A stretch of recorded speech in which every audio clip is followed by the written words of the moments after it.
छात्रों, आज हम क्रिया के विषय में चर्चा करेंगे। क्रिया का अपना महत्व होता है, क्योंकि किसी भी वाक्य में कार्य होने, करने आदि का ज्ञान हमें क्रिया के माध्यम से ही होता है। तो इस पर एक महत्वपूर्ण प्रश्न बनता है, क्रिया की परिभाषा देते हुए उसके भेद बताइए।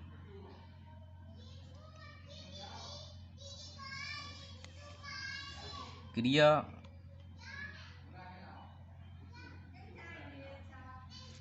को समझने के लिए हमें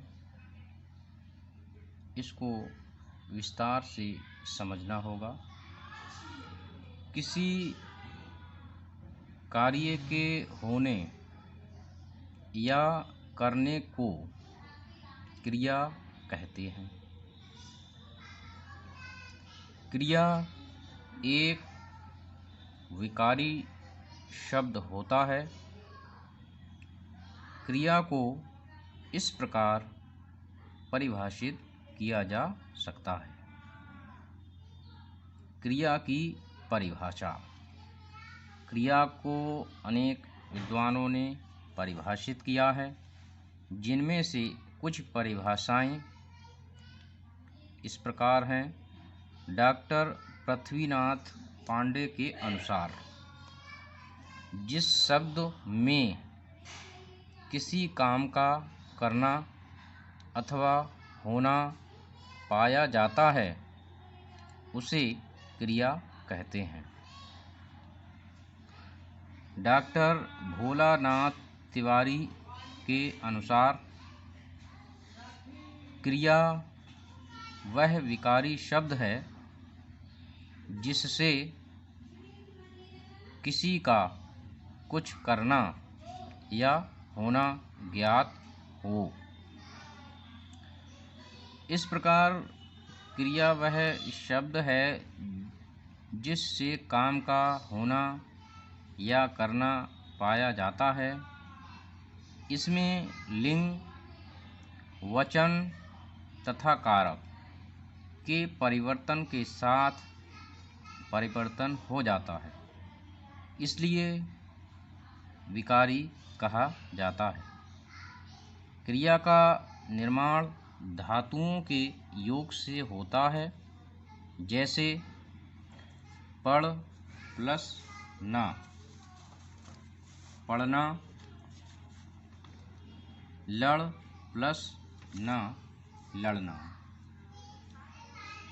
इसमें पढ़ और लड़ मूल धातुएं हैं। धातुएं दो प्रकार की होती हैं, मूल धातुएं एवं यौगिक धातुएं।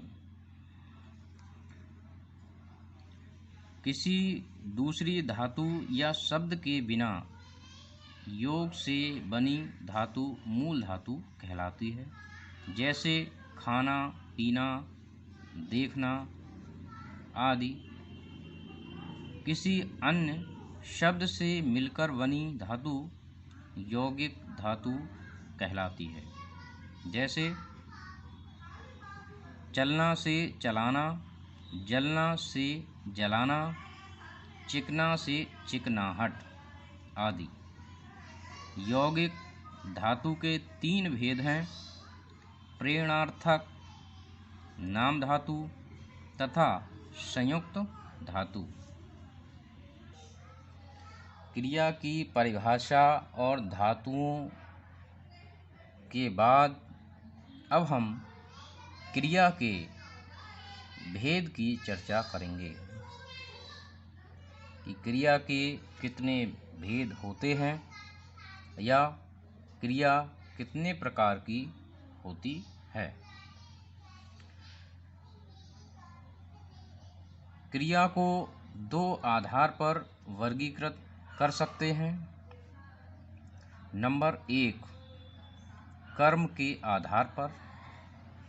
नंबर 2, व्युत्पत्ति के आधार पर। तो सबसे पहले कर्म के आधार पर क्रिया के भेद देखेंगे। कर्म के आधार पर क्रिया के भेद इस दृष्टि से क्रिया दो प्रकार की होती है, अकर्मक क्रिया, दूसरी सकर्मक क्रिया। सकर्मक क्रिया भी दो प्रकार की होती है।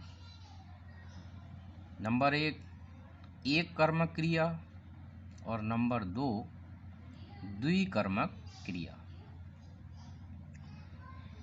इसके बाद हम व्युत्पत्ति के आधार पर क्रिया के भेदों की चर्चा करेंगे। व्युत्पत्ति के आधार पर क्रिया के भेद 3 प्रकार के बताए जाते हैं।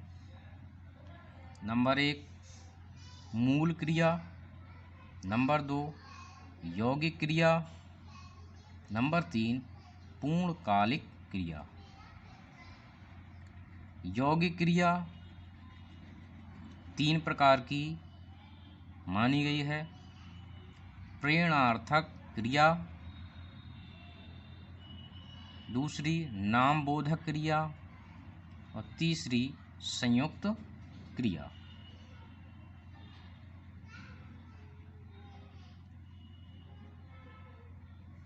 तो यह क्रिया के भेद बताए गए हैं, लेकिन कुछ बातें नोट करने लायक हैं, समझने के लिए हैं कि अब क्रिया के निम्नलिखित 8 भेद स्वीकार किए जाते हैं। ये निम्नलिखित 8 भेद कौन कौन से हैं? अकर्मक, सकर्मक, द्विकर्मक, प्रेरणार्थक, संयुक्त, नामबोधक, पूर्णकालिक तथा अनेकार्थक क्रिया। यह 8 भेद अब माने जाते हैं। नंबर 1, अकर्मक क्रिया।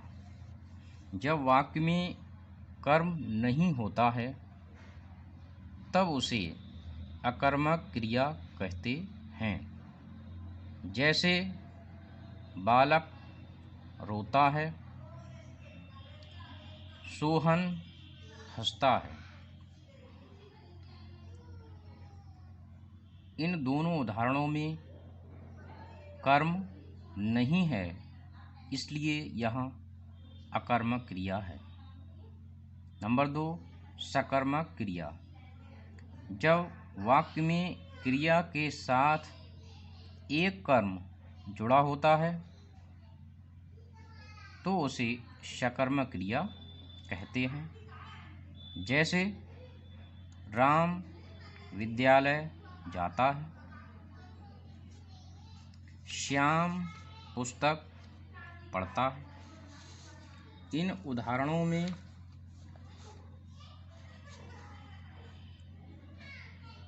विद्यालय और पुस्तक दोनों कर्म हैं। दोनों वाक्यों में एक एक कर्म जुड़ा है, इसलिए इसे सकर्मक क्रिया कहते हैं। नंबर 3, द्विकर्मक क्रिया। जब वाक्य में क्रिया के साथ 2 कर्म जुड़े होते हैं तो उसे द्विकर्मक क्रिया कहते हैं।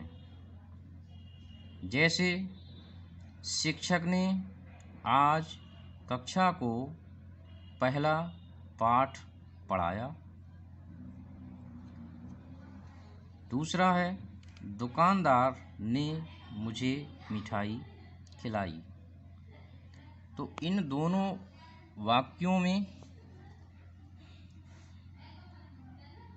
दो कर्म जुड़े हैं। पहले वाक्य में आज कक्षा को पहला पाठ, दो कर्म है।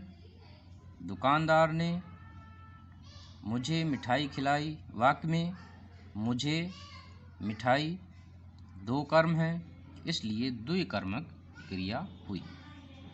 प्रेरणार्थक क्रिया, क्रिया के जिस रूप से कार्य करने की प्रेरणा प्राप्त हो, प्रेरणार्थक क्रिया कहते हैं। जैसे मौसी ने नौकर से भोजन बनवाया, राम ने हलवाई से खेत जुतवाया। इसमें मौसी ने नौकर से कार्य करवाया है, राम ने हलवाई से कार्य करवाया है, प्रेरणा दी है, इसलिए बनवाया और जुतवाया ये प्रेरणार्थक क्रियाएं हैं। नंबर 5, संयुक्त क्रिया। जब दो या दो से अधिक क्रियाएं संयुक्त रूप से प्रयोग की जाती हैं तो उन्हें संयुक्त क्रिया कहते हैं। जैसे शालिनी गाने लगी, गीता ने पुष्प तोड़ लिए। तो गाने लगी और पुष्प तोड़ लिए, ये दो क्रियाएं इसमें संयुक्त रूप से जुड़ी हैं, इसलिए यहाँ संयुक्त क्रिया है। संयुक्त क्रिया के 12 भेद हैं। आरंभ बोधक, समाप्ति बोधक, अवकाश बोधक, अनुमति बोधक, आवश्यकता बोधक, शक्ति बोधक, निश्चय बोधक, इच्छा बोधक, अभ्यास बोधक, नित्यता बोधक, आकस्मिकता बोधक तथा पुनरुक्ति बोधक। नंबर 6, नाम बोधक क्रिया। जब क्रिया को संज्ञा या विशेषण के साथ जोड़कर प्रयुक्त किया जाता है तो उसे नाम बोधक क्रिया कहते हैं। जैसे झोपड़ी जलकर भस्म हो गई, मोहन ने मकान हथिया लिया। नंबर 7, पूर्णकालिक क्रिया। जब क्रिया से प्रथम कार्य पूर्ण हो जाने का बोध हो तो वह पूर्णकालिक क्रिया कहलाती है। जैसे नौकर काम करके घर चला गया, सविता सोकर उठ गई। नंबर 8, अनेकार्थक क्रिया। जब क्रिया शब्द अनेक अर्थों का द्योतन करे तो उसे अनेकार्थक क्रिया कहते हैं। जैसे बजाना क्रिया है, उसका बाजा बज गया, मतलब दीवाला निकलना, वहाँ ढोल बज रहा है, यंत्र बजना, वह गाल बजाना जानता है, डींग मारना। इसके अलग अलग अर्थ हैं। इस प्रकार वर्तमान समय में क्रिया के उपर्युक्त 8 भेद प्रचलन में हैं। इन क्रिया भेदों की समय और प्रसंग के अनुसार उपयोगिता और महत्व है।